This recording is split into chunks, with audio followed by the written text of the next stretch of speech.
अस्सलाम वालेकुम viewers. Chips बनाते वक्त आलू में अंडा डालें और कमाल देखें। तो आज मैं आपके लिए रमज़ान स्पेशल बहुत ही मज़ेदार और क्रिस्पी आलू की चिप्स की रेसिपी लेकर आई हूँ।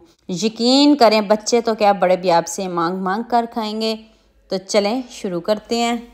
सबसे पहले आपने एक कढ़ाई लेनी है, उसमें आपने 1 लीटर पानी शामिल करना है। उसमें थोड़ा सा नमक डाल दें और साथ में आपने जो आलू की कटिंग की है ना वो डाल दें। मैंने 4 से 5 आलू लिए हैं, उनको मीडियम साइज़ में कट कर लिया है।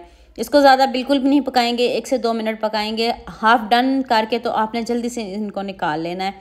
तो देखें कितने अच्छे से जो हमारे आलू में पक चुके हैं। तो अब इसको निकाल लेते हैं। अगर हमने ज़्यादा इधर ही पका लिए तो फिर इसका कीमा बन जाएगा, तो फ्राइज़ बिल्कुल भी नहीं बनेंगे। इसलिए आपने इनको जल्दी से निकाल लेना है। निकाल के इसको ठंडा करते हैं। ठंडा करके तो फिर हम इसमें बाकी चीज़ें शामिल करते हैं। तो देख लें अभी थोड़ा थोड़ा धुआं निकल रहा है, तो मैंने इसको एक बॉल में डाल लिया है। अब मैंने इसमें 1 चम्मच मैदा, इससे ज़्यादा नहीं डालिएगा, 1 चम्मच बेसन और साथ में आपने 1 अंडा डाल देना है। और देखिएगा इतनी कमाल की चिप्स बनेगी। रमज़ान में सभी का मन करता है कुछ अच्छा खाने को, तो आपने इस रेसिपी को ज़रूर ट्राई करना है। थोड़ा सा मैंने इसमें हस्बे ज़रूरत नमक ऐड किया है और हाफ़ टी स्पून से भी कम लाल मिर्च का पाउडर डाला है और 1 चम्मच आपने इसमें कॉर्नफ्लोर डालना है, ये ज़रूरी डालना है। अब मैंने इसमें 1 चम्मच चाट मसाला डाला है। तो अब आपने इन सब चीज़ों को अच्छे से मिक्स कर लेना है, हाथ से मिक्स कर लें। और देखें हल्की हल्की कोटिंग है, बहुत ज़्यादा कोटिंग नहीं है इसके ऊपर, बस हल्की हल्की सी इसके ऊपर कोटिंग होगी।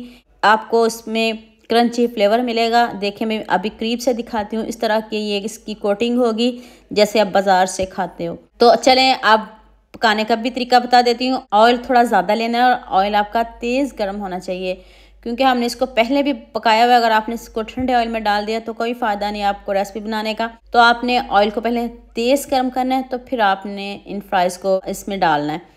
तो देख लिया आपके सामने पक रहे हैं। ऑयल देखें कितना पक रहा है और ज़्यादा भी है। ऑयल ज़्यादा भी लीजिएगा और ऑयल पक रहा हो तब आपने इसमें आलू डालने हैं। और फ्राइज़ का कलर आप अपनी मनपसंद का निकाल लीजिए, गोल्डन निकाल लें, जैसा कलर आपको पसंद हो आप निकाल सकते हो। और हाँ, मुझे जल्दी से ये भी बताइएगा मुझे किन किन मुल्क और किन किन शहरों से देख रहे हो। मुझे बहुत खुशी होती है जब आपके फेसबुक और यूट्यूब पर खूबसूरत से कमेंट पढ़ती हूँ।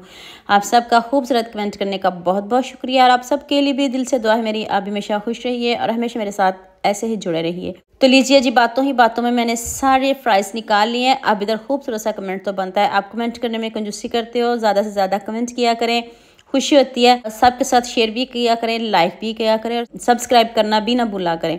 देख लें जितनी ज़बरदस्त फ्राइज़ है, अब इतना ज़बरदस्त कमेंट बनता है। अभी मैं आपको दिखाती हूँ कितनी मज़े की ये बनी है। साथ में आप क्या चपलें जैसे मर्जी इसको खाएं, ऊपर से इतने क्रिस्पी, अंदर से इतनी सॉफ्ट, जाते ही मुंह में घुल जाने वाले ये फ्राइज़ हैं। और फ्राइज़ किसको नहीं पसंद, सभी के फेवरेट होते हैं। बच्चे तो क्या बड़े भी आपसे मांग मांग कर खाएंगे जब आप उनको इतने मज़े के फ्राइज़ खिलाएंगे और वो पूछेंगे कि आपने बनाए कैसे हैं। तो लीजिए जी, मैंने आपको मज़ेदार सी रेसिपी बता दी है। आप जल्दी से मेरे चैनल को सब्सक्राइब कर देना, साथ में बेल आइकन का बटन प्रेस कर लेना ताकि कोई भी न्यू वीडियो आपसे मिस ना हो। दुआ में याद रखिएगा। अल्लाह हाफिज़। मिलते हैं एक और नई वीडियो के साथ।